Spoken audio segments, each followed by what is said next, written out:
ये इसलिए हो रहा है क्योंकि आप अपने हक के लिए नहीं लड़ रहे। मुझे माफ करिए अगर किसी को तकलीफ हो रही है। अगर आप अपने हक के लिए लड़ेंगे तो यकीनन तमाम मसाइल हल होंगे। अगर आप अपने शऊर का सबूत देंगे, जिंदगी का सबूत देंगे, अगर आप एहतजाज करने पर आएंगे, अगर आप एक होकर मजलिस को वोट देंगे तो आप देखेंगे तब्दीली पैदा होगी। अगर आप नहीं करेंगे तो हर सियासी पार्टी सिर्फ आपको आकर कहेगी कि देखो हम तुमको बचाएंगे आरएसएस से, और जब वोट ले लेंगे उसके बाद जब हम पर हमले होंगे गौरक्षक की तरफ से या फसाद होगा तो कोई हमारी मदद करने नहीं आएगा। अपने दिल पर हाथ रखकर सोचिए कि पिछले 40 साल में अगर हाँ पर हमने कुछ तरक्की की, कुछ हमने दुनिया में हासिल किया, तो इसमें कौन सी सेकुलर पार्टी ने आपकी हमारी मदद की?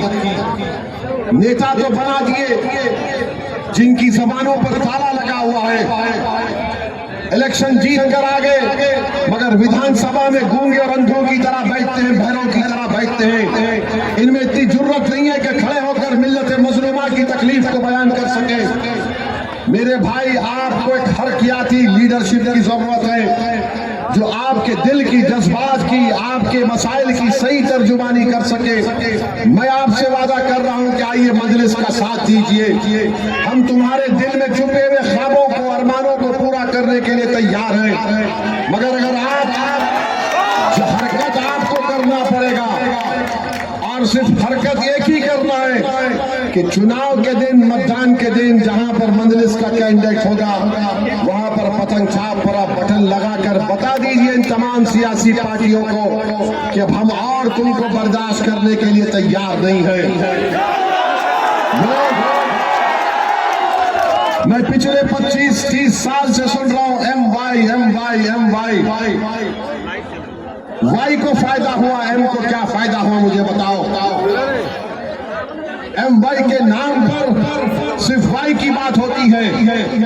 एम वाई के नाम पर सिर्फ वाई के वहां पर उनके घर में चिराग जलता है। एम वाई के नाम पर मुख्यमंत्री एम नहीं बनता, कोई और बन जाता है। मेरे अजीज दोस्तों और बुजुर्गों, ये तल्ख हकीकत है, इसको आपको सुनना पड़ेगा। मैं कोई परवाह नहीं करता कि मुझे लोग मुझ पर इल्जाम लगाते, मुझको गाली देते, क्या क्या बात करते मेरे बारे में, मुझे कोई इसकी फिक्र नहीं है, क्योंकि मैं जब इस दुनिया से मर कर जाऊंगा तो हशर के मैदान में ये इल्जाम लगाने वाले आकर मेरी तारीफ नहीं करेंगे, मेरे आमाल मेरी मदद करेंगे। रसूलुल्लाह सल्लल्लाहु अलैहि वसल्लम की शिफाअत पर हम जन्नत में जाएंगे।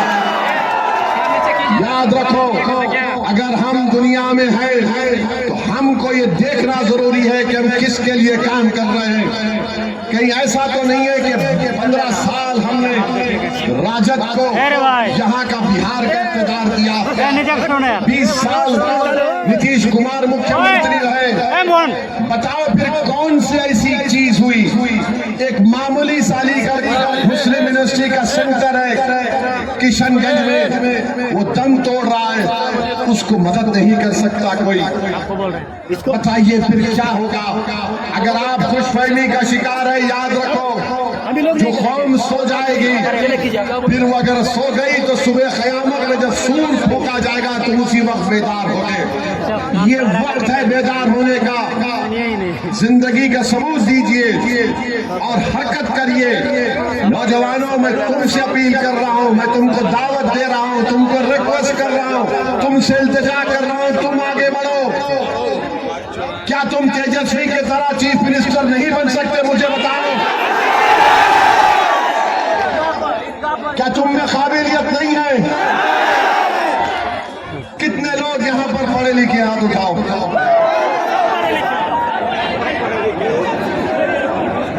तो फिर आपके पास अल्लाह ने आपको काबिल बनाया है। याद रखो, इस काबिलियत को इस्तेमाल करो, इस काबिलियत को इस्तेमाल करो नाइंसाफी के खात्मे के लिए। इस काबिलियत को इस्तेमाल करो किसी मजलूम के आंख से बहते हुए आंसू को रोकने के लिए। अपनी काबिलियत को इस्तेमाल करो ताकि तुम दुनिया को हिम्मत दे सको। अपनी काबिलियत को इस्तेमाल करो ताकि तुम्हारे दिलों से खौफ निकल जाए। इस काबिलियत को इस्तेमाल करो ताकि तुम दुनिया को उम्मीद दो। ये काम आपको करना है मेरे अजीज दोस्तों और बुजुर्गों। मैं तुम्हारी नारों का, तुम्हारे मेरे लिए तारीफ का मोहताज नहीं हूं। मैं भी इस दुनिया से चला जाऊंगा, मगर मेरा ख्वाब यह है कि भारत के 17 करोड़ मुसलमानों की एक सियासी क़यादत बने। जो लोग बार बार आकर कहते हैं कि मुसलमानों की अगर पॉलिटिकल लीडरशिप होगी तो नुकसान होगा, ये सबसे बड़े झूठे, कसाब और जालिम लोग हैं। याद रखो मेरी इस बात को। ये गुलाम हैं उन सियासी पार्टियों के जिनके फेंके हुए टुकड़ों पर अपनी जिंदगी गुजारते हैं। हम किसी के दर की फेंकी हुई हड्डी नहीं उठाएंगे, हम अपने हिस्से का जो शेर है लेकर रहेंगे इंशाअल्लाह। इन लोगों से बचो जो तुम्हारे दिलों में नाउम्मीदी पैदा कर रहे हैं कि तुम नेता नहीं बन सकते। मैं कह रहा हूं सीमांचल की जनता ना सिर्फ बिहार की क़यादत कर सकती है, बल्कि सीमांचल का एक नौजवान लड़का लड़की इंशाअल्लाह भारत को भी लीडरशिप दे सकता है। ये काबिलियत आप में है, इसको इस्तेमाल करो, कॉन्फिडेंस डेवलप करो अपने आप में। याद रखो अपने ख्वाबों को पूरा करो। अगर तुम्हारी मंजिल तुमको सितारों में नजर आ रही तो उन सितारों को हासिल करने की कोशिश करो।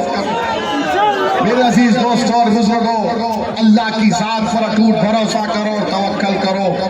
अल्लाह ही हमको कामयाब और कामरान करने वाला है, मगर कोशिश करना हमारे हाथ में है, जुस्तजू करना हमारी जिम्मेदारी है, कुर्बानी देना हमारी फितरत में है। तो मेरे अजीज दोस्तों और बुजुर्गों, यही चंद बातें मुझे कहना था। इस इंसाफ के कारवां के लिए, न्याय यात्रा के लिए चुनाव आ रहा है तो कोई कह रहा है कि मैं 10,000 महिलाओं को दूंगा, तो कोई कह रहा है मैं आ गया तो 2,500 दूंगा। अरे भाई, तुम 15 साल की सत्ता का हिसाब नहीं दे सकते, तुम कौन से महिलाओं का साथ दोगे? आज आप देख रहे हैं कि मोदी, नीतीश कुमार, चिराग पासवान, कुशवाहा साहब ने मिलकर एक ऐसा काला कानून बनाया वक्फ का, उसको वक्फ तरमीमी कानून कहते हैं, जिसके जरिए से बिहार की मस्जिदों को खतरा पैदा हो गया, बिहार के दरगाहों को खतरा पैदा हो गया, बिहार के खानकाहों को वीरान करने की नाउजुबिल्लाह कोशिशें की जा रही है। वो कब्रिस्तान जिसमें हमारे बुजुर्ग आराम से सो रहे हैं, उस पर कब्जा करने की कोशिशें की जा रही है। वो वक्फ की जमीन जिसका मालिक अल्लाह है, जिस पर कोई काबिज है तो उसको मालिक बनाने का कानून बना दिया गया। उठो, ये वक्त उठने का है, ये वक्त आबे गफलत में सोने का नहीं है। अगर आप बेदार नहीं होंगे तो कोई आकर नहीं कि तुमको बेदार कर सकता। ये बेदारी का सबूत आपको देना है, यही पैगाम हम आपको देने आए हैं। और सीमांचल की सरजमीन पर बार बार मोदी आते हैं और आकर कहते हैं कि यहाँ पर घुसपैठी है। मैं मोदी, अमित शाह, नीतीश कुमार को कह रहा हूँ, खबरदार, सीमांचल को बदनाम तुम नहीं कर सकते इस तरह की जुमलों को इस्तेमाल करके। सीमांचल में कोई घुसपैठी बांग्लादेशी नहीं है। सीमांचल गयूर, भारत से मोहब्बत करने वालों की यहाँ पर लोग हैं जो भारत पर अपना हर चीज हमारे बुजुर्गों ने मिटा दिया। अगर मोदी दोबारा आकर यहाँ पर सीमांचल में घुसपैठी कहेंगे तो हम आज ही उनको जवाब दे देते हैं, मोदी जी, दिल्ली में जो आपकी बहन बांग्लादेश से आकर बैठी है उसको लाओ सीमांचल में, वो बांग्लादेशी क्यों बैठी है भारत में, बताओ हमको। तो मेरे अजीज दोस्तों और बुजुर्गों, आप बढ़िए, अपने वोट का इस्तेमाल करिए की बात हुई है और अपने वोट के जरिए, अपने दुआओं के जरिए मजलिस को कामयाब करिए। आप अब नेता बनेंगे, आप पॉलिटिकल लीडर बनेंगे। किसके पॉलिटिकल लीडर बनेंगे? किसके पॉलिटिकल लीडर बनेंगे? क्या आप सीमांचल को रास्ता दिखाएंगे? क्या आप बिहार को रास्ता दिखाएंगे? क्या आप भारत की नुमाइंदगी करेंगे? क्या आप देखते हैं कि एक दिन आप बिहार के मुख्यमंत्री बनेंगे? क्या आप ख्वाब देखते हैं